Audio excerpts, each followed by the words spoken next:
According to the Institute for International Education, just under 195,000 Chinese students were enrolled in U.S. universities and colleges in 2011 to 2012 academic year. Well, that's a 23% jump from the year before. The number of Americans studying in China is also rising, but still pales in comparison. Well, one U.S. billionaire wants to change that and is putting up money to do so.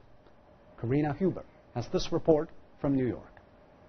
Stephen Schwartzman, founder of private equity giant Blackstone Group, has pledged $100 million of his own money to send 200 students to Tsinghua University every year for a year.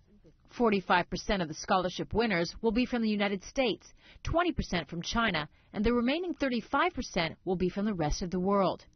Students will be chosen based on academic merit and their leadership potential, much like Rhodes Scholars who are sent to Oxford. It's a wonderful thing to make it possible, and not only possible, but to make it a privilege for American students to be able to go and study in China and really get to know China from the vantage point of one of its best universities. According to these three NYU students, China has become a hot spot to study, thanks in part because of its growing economy. All of them will be studying or working in China in the fall. I think people are more open to exploring China and exploring Asia in general, but especially I think Shanghai has become like a new go-to point for students. They say scholarship programs will likely help them make the transition to a culture that is different from their own.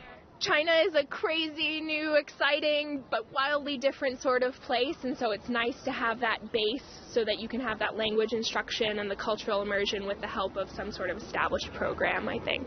Whaley Cohen thinks the scholarships will be beneficial to the U.S.-China relationship. We all have our stereotypes about China, and Chinese people have their stereotypes about us. But for them to live together and study together and work together will make a huge difference, because they'll see that they're just people with different practices, but they're not that different. The curriculum was created by scholars at Harvard, Yale, Oxford, and other prestigious universities. All classes will be in English, and they begin in 2016. Karina Huber, CCTV, New York.